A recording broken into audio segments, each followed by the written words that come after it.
Hello नमस्कार, कैसा है मेरा यूट्यूब परिवार। आज की वीडियो में बात करेंगे वर्ष 2025 चालू हो चुका है, फाइनेंशियल ईयर भी चालू हो चुका है और साथ में लोग डरना भी चालू कर चुके हैं।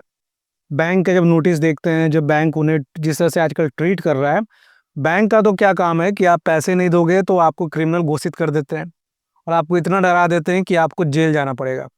मैं जितने लोगों से बात करता हूँ ना, उसमें मैंने एक कॉमन चीज़ क्या देखा है कि लोगों को सबसे बड़ा डर क्या लगता है कि लोन तो चलिए जो परेशानी रही होगी आपकी, आपने ले लिया। पर मेजर फैक्ट्स मैंने अभी चेक किए हैं कि ज़्यादातर लोग डरते किस बात से पता है? जेल जाने से। तो सबसे बड़ा सवाल आता है, क्या संभव है कि सर जेल हो सकता है? तो मैं आपको ये बताऊंगा कि सबसे पहला आप काम कीजिए, डरना कम कीजिए। मैं आज की वीडियो में लगभग सारे चीज़ कवर कर दूंगा, कोई एक टॉपिक वाइज नहीं है। जो नोटिस आ रहे हैं, फेक नोटिस है, रियल नोटिस है, बहुत सारे गलत नोटिस को भी सबमिट किया जा रहा है जिसको आप सही मान बैठते हो और आप डर जाते हो। हर चीज़ सही गलत ये भी नहीं बोलूँगा कि मेरे वीडियो के बाद आपका डर खत्म हो जाएगा। पर आप इतने जागरूक हो जाओगे कि बैंक जो नोटिस भेज रहा है, बैंक जो आपको सबमिट कर रहा है, समझ में आएगा कि ये क्या है। बस ज़रूरी यही है कि देखिए, जब हम लोग बैंक से लोन लेते हैं, लोन बस 2 ही तरह के होते हैं, सिक्योर लोन है, अनसिक्योर लोन है। सिक्योर लोन के बारे में सबसे पहली चीज़ आप समझिए, जहाँ पे कोलैटरल रखा हुआ है, जहाँ पे सिक्योरिटी रखा हुआ है, वहाँ पर आपके पास जब नोटिस आता है, उस नोटिस को सबसे पहले प्रायोरिटी दीजिए। कई बार होता क्या है कि हमें नहीं समझ में आता कि जब बैंक नोटिस सबमिट करता है, बैंक जो नोटिस भेज रहा है, इसका एक्चुअल मतलब क्या होता है। हम लोग उसको एक सिरे से खारिज कर देते हैं कि चलो नोटिस जाओ। कभी भी कोई भी सिक्योर लोन में अगर आपके पास कोई भी नोटिस आता है, एडवोकेट से दिखाइए, जिसको भी आप जान रहे हो, समझ रहे हो, आपको लगता है कि ये जानता है लोन के बारे में, उससे सलाह लीजिए। क्योंकि कई बार मैंने देखे हैं लोगों के जो घर है वो नीलाम हो जाते हैं सिर्फ इस कारण से, क्योंकि जब बैंक द्वारा सरफेसी एक्ट का नोटिस सर्व किया गया तो वो लोग अवेयर ही नहीं थे। उनको लग रहा था एक जनरल नोटिस है, और कई बार लोग बोल देते हैं नोटिस से इग्नोर किए, कुछ नहीं होता है, हो जाता है।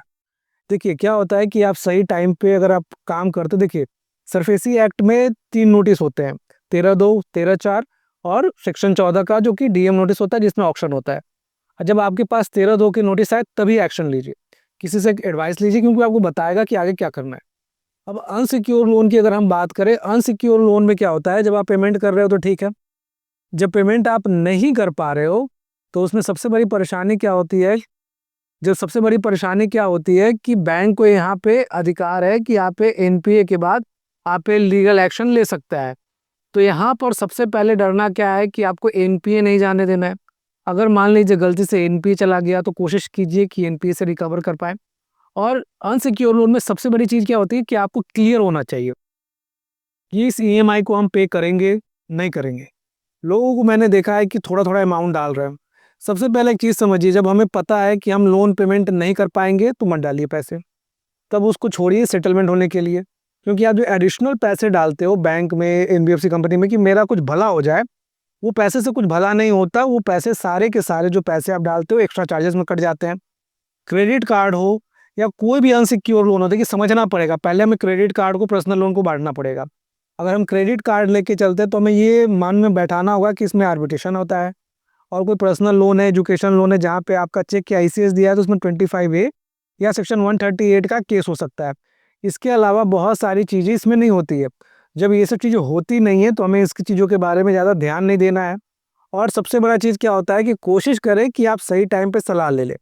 मैंने सेक्शन 138 के केस में देखा है, जब आपको समन आता है तो समन में क्या होता है कि लोग समन में उसको इग्नोर करते हैं।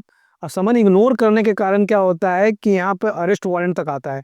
मैं आपको क्लियर बता दूं, कोई भी बैंक, एनबीएफसी कंपनी हमारे देश में इस बात के लिए कभी आपको जेल नहीं भेज सकता कि आप उनके ईएमआईज नहीं पे कर रहे हो। पर इस बात के लिए आपको जेल जाना पड़ सकता है कि आपको कोर्ट द्वारा समन किया गया है और आप उसको इग्नोर कर रहे हो। कभी इग्नोर नहीं किया जाता है। आर्बिट्रेशन में भी क्या है, उनको ऑब्जेक्शन कीजिए। और सबसे पहले हम आपको बता दें कि देखिए, कोई भी कानूनी व्यवस्था या कोई भी बैंकिंग सिस्टम तभी होता है, और आपकी सबसे पहली गलती से, जब हम लोग बैंक से लोन लेने जाते हैं तो सबसे बड़ी गलती क्या करते हैं पता है? कि जब हम लोन ले रहे हैं, हम कोई डॉक्यूमेंट नहीं मांगते, इंश्योरेंस का नहीं मांगते, लोन अप्रूवल लेटर नहीं मांगते, क्या रेट ऑफ इंटरेस्ट पे लिया जा रहा है, क्योंकि देखिए उस समय आपका दिमाग में बस एक ही बात चल रहा होता है, इनको लोन चाहिए। इस चीज़ को इग्नोर कीजिए, मेन प्रायोरिटी रखिए कि मेरे पास डॉक्यूमेंटेड हो। इंश्योरेंस के बारे में क्यों बोलता हूँ, देखिए कई बार सिक्योर लोन में क्या होता है कि बैंक छोटे से छोटे बड़े बड़े लोन का इंश्योरेंस करता है।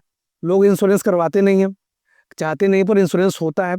अगर भगवान न करे जिसके नाम पे लोन है वो नहीं रहे, तो इंश्योरेंस का अगर आपके पास बॉन्ड होगा तो आप क्लेम कर सकते हो, जो सिक्योर लोन है वो आपका माफ हो जाता है। इंश्योरेंस कंपनी पे कर देती है, आपके साइड से वो लोन रिलीफ हो गया। पर आपके पास अगर बॉन्ड ही नहीं है, आपके पास पेपर ही नहीं, तो क्या करोगे? और बैंक इग्नोर कर देगा। तो कभी भी डॉक्यूमेंट सही रखिए, और जब नोटिस आए, लेटर आए, तो बस उसके बारे में जानिए। इसके अलावा कोई बैंक के से डरने की जरूरत नहीं है। एक बहुत बड़ा टॉपिक जो बहुत सारे लोग इग्नोर करते हैं, रिकवरी एजेंट। रिकवरी एजेंट अगर आपको परेशान कर रहा है तो उनसे पूछिए आप डीआरए सर्टिफाई हो। अगर आप डीआरए सर्टिफाई हो तो अपना कार्ड दिखाइए, मेरे लोन के रिकवरी के लिए अप्रूवल लेटर दिखाइए। ये सारी चीज़ें दिखा रहा है तो ठीक।